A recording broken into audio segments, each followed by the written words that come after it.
ओम श्री गणेशाय नमः। पौष मास महात्म्य में आज सुनिए आगे की कथा। नारायण मुनि कहते हैं, हे नारद, तदंतर परशुराम जी ने ब्रह्मा जी की बात सुनकर उन जगत गुरु को प्रणाम किया और उनसे वरदान पाकर वे सफल मनोरथ होकर शिवलोक को चल दिए। वायु के आधार पर टिका हुआ वह मनोहर लोक 1,00,000 योजन ऊंचा और ब्रह्मलोक से विलक्षण है। उसका वर्णन करना अत्यंत कठिन है। उसके दक्षिण भाग में वैकुंठ और वाम भाग में गौरीलोक है। नीचे की ओर ध्रुवलोक है, जो संपूर्ण लोकों से परे कहा जाता है। उन सब के ऊपर 50 करोड़ योजन के विस्तार वाला गोलोक है। उससे ऊपर दूसरा लोक नहीं है, वही सर्वोपरि कहा जाता है। मन के समान वेगशाली योगेंद्र परशुराम जी ने उस शिवलोक को देखा। वह महान अद्भुत लोक उपमान और उपमेय से रहित अर्थात अनुपम, श्रेष्ठ, योगींद्रियों, सिद्धों, विद्या विशारदों, करोड़ों कल्पों की तपस्या से पवित्र शरीर वाले पुण्यात्माओं से निषेवित, मनोरथ पूर्ण करने वाले कल्प वृक्षों के समूह से भरा हुआ, असंख्य कामधेनु के समुदायों से सुशोभित था। वह नाना प्रकार की पच्चीकारी से युक्त उत्तम मणियों के कलशों से, उज्जवल दिखने वाले अमूल्य मणियों द्वारा निर्मित 100 करोड़ भवनों से युक्त था। उसके रमणीय मध्य भाग में उन्हें शंकर जी का भवन दिख पड़ा। उस परम मनोहर भवन के चारों ओर बहुमूल्य मणियों की 4 दीवारी का निर्माण हुआ था। वह इतना ऊंचा था कि आकाश का स्पर्श कर रहा था। उसका रंग दूध और जल के समान उज्जवल था।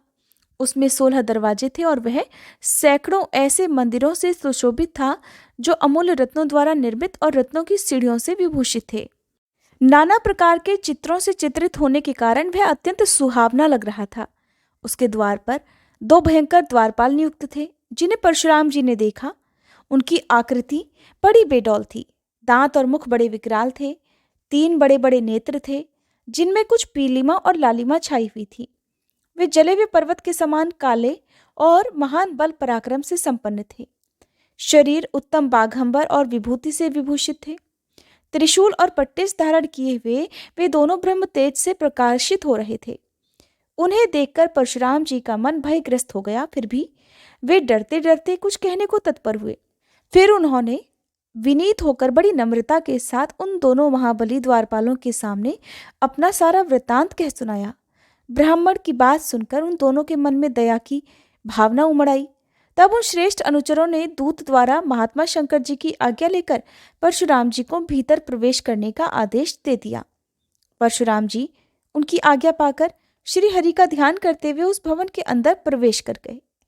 वहां उन्होंने एक एक करके 16 दरवाजों को देखा, जो तरह तरह की चित्रकारी से चित्रित होने के कारण अत्यंत सुंदर थे और उन पर भी द्वारपाल नियुक्त थे। उन्हें देखकर परशुराम जी को महान आश्चर्य हुआ। आगे बढ़ने पर उन्हें शंकर जी की सभा दिखाई पड़ी, जो बहुत से सिद्धगणों से व्याप्त, महर्षियों द्वारा सेवित और पारिजात पुष्पों की गंध से युक्त वायु द्वारा सुवासित थी। उस सभा में उन्होंने देवेश्वर शंकर जी के दर्शन किए। वे रत्नाभरणों से सुसज्जित होकर रत्न सिंहासन पर विराजमान थे। उनके मस्तक पर चंद्रमा सुशोभित हो रहा था। वे बाघंबर पहने और त्रिशूल और पट्टिस धारण किए हुए थे। उनका शरीर विभूति से सुशोभित था। वे सर्प का यज्ञोपवीत पहने थे और महान कल्याण स्वरूप कल्याण करने वाले कल्याण के कारण पूर्ण काम और करोड़ों सूर्यों के समान प्रभाशाली थे। उनका मुख प्रसन्न था, जिस पर मंद मंद मुस्कान की अद्भुत छटा बिखर रही थी। वे भक्तों पर अनुग्रह करने के लिए अधीर हो रहे थे। वे सनातन ज्योति स्वरूप लोकों के लिए अनुग्रह करने के मूर्त रूप, जटाधारी, सती की हड्डियों से सुशोभित, तपस्याओं के फल देने वाले और संपूर्ण संपदाओं के दाता थे। उनका वर्ण शुद्ध स्फटिक के समान उज्जवल था। उनके 5 मुख और 3 नेत्र थे। वे तत्व मुद्रा द्वारा शिष्यों को गुह्य ब्रह्म का उपदेश कर रहे थे। योगींद्र उनकी स्तुति में और बड़े बड़े सिद्ध उनकी सेवा में नियुक्त थे। उन्हें देखकर परशुराम जी ने बड़े आदर के साथ सिर झुकाकर प्रणाम किया। फिर शिवजी के बाएं भाग में कार्तिकेय जी, दाहिनी ओर गणेश्वर, सामने नंदीश्वर, महाकाल और वीरभद्र तथा उनकी गोद में उनकी प्रियतमा पत्नी गिरिराज नंदिनी गौरी को देखा। उन सबको भी परशुराम जी ने बड़े हर्ष के साथ भक्तिपूर्वक सिर झुकाकर नमस्कार किया। उस समय शिवजी का दर्शन करके परशुराम जी परम संतुष्ट हुए। शोक से पीड़ित तो वे थे ही, इसलिए आंखों में आंसू भरकर अत्यंत कातर होकर हाथ जोड़कर शांत भाव से दीन और गदगद वाणी के द्वारा शिवजी की स्तुति करने लगे। परशुराम जी बोले, हे ईश, मैं आपकी स्तुति करना चाहता हूँ, परंतु स्तुति करने में सर्वथा असमर्थ हूँ। आप अक्षर और अक्षर के कारण तथा इच्छा रहित हैं, तब मैं आपकी क्या स्तुति करूं? प्रभु, मैं तो मंद बुद्धि हूँ, मुझ में शब्दों की योजना करने का ज्ञान तो है नहीं, और चला हूं देवेश्वर की स्तुति करने। भला जिनकी स्तुति करने की शक्ति स्वयं वेदों में नहीं है, उन आपकी स्तुति करके कौन पार पा सकता है? आप मन, बुद्धि और वाणी के अगोचर, सार से भी सार रूप परात्पर, ज्ञान और बुद्धि से असाध्य, आदि मध्य और अंत से हीन तथा अविनाशी, विश्व पर शासन करने वाले, तंत्र रहित, तंत्र के कारण, ध्यान द्वारा असाध्य, साधन करने में अत्यंत सुगम और दया के सागर हैं। हे दीन बंधु, मैं अत्यंत दीन हूँ। हे करुणा सिंधु, मेरी रक्षा कीजिए। आज मेरा जन्म सफल और जीवन सुजीवन हो गया, क्योंकि भक्तगण जिन्हें स्वप्न में भी नहीं देख पाते, उन्हीं को इस समय मैं प्रत्यक्ष देख पा रहा हूँ। जिनकी कला से इंद्र आदि देवगण तथा जिनके कलांश से चराचर प्राणी उत्पन्न हुए हैं, उन महेश्वर को मैं नमस्कार करता हूँ। जो सूर्य, चंद्रमा, अग्नि, जल और वायु के रूप में विराजमान है, उन महेश्वर को मैं अभिवादन करता हूँ। जो स्त्री रूप, नपुंसक रूप और पुरुष रूप धारण करके जगत का विस्तार करते हैं, जो सबके आधार और सर्वस्वरूप हैं, उन महेश्वर को मैं नमस्कार करता हूँ। हिमालय कन्या देवी पार्वती ने कठोर तपस्या करके जिन्हें प्राप्त किया है, दीर्घ तपस्या के द्वारा भी जिनका प्राप्त होना अत्यंत दुर्लभ है, उन महेश्वर को मैं नमस्कार करता हूँ। जो सबके लिए कल्प वृक्ष रूप हैं और अभिलाषा से भी अधिक फल प्रदान करते हैं, जो बहुत शीघ्र प्रसन्न हो जाते हैं और जो भक्तों के बंधु हैं, उन महेश्वर को मैं नमस्कार करता हूँ। जो लीलापूर्वक क्षण भर में अनंत विश्व सृष्टियों का संहार करने वाले हैं, उन भयंकर रूपधारी महेश्वर को मेरा प्रणाम है। जो काल रूप, काल के काल, काल के कारण और काल से उत्पन्न होने वाले हैं, और जो अजन्मा तथा बारंबार जन्म धारण करने वाले आदि सब कुछ हैं, उन महेश्वर को मैं मस्तक झुकाता हूँ। ऐसा कहकर भृगुवंशी परशुराम शंकर जी के चरण कमलों पर गिर पड़े। तब शिवजी ने परम प्रसन्न होकर उन्हें शुभाशीर्वाद दिए। नारद, जो भक्तिभाव सहित इस परशुराम कृत स्तोत्र का पाठ करता है, वह संपूर्ण पापों से पूर्णतया मुक्त होकर शिवलोक में चला जाता है।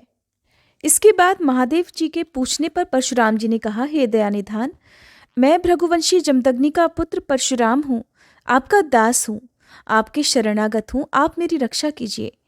इसके बाद सारी घटना विस्तार से सुनाकर परशुराम जी ने कहा कि मैंने पृथ्वी को 21 बार क्षत्रिय शून्य करने और मेरे पिता का वध करने वाले कार्तवीर्य को मारने की प्रतिज्ञा की है।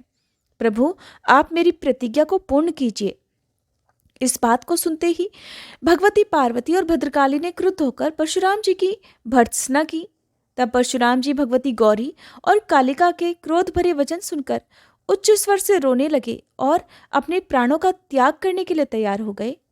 तब दयासागर भक्तानुग्रहकारी प्रभु महादेव ने ब्राह्मण बालक को रोते हुए देखकर स्नेह चित्त से अत्यंत विनयपूर्ण वचनों के द्वारा गौरी और कालिका का क्रोध शांत किया और उन दोनों की तथा अन्य सभी की अनुमति लेकर परशुराम जी से कहना आरंभ किया।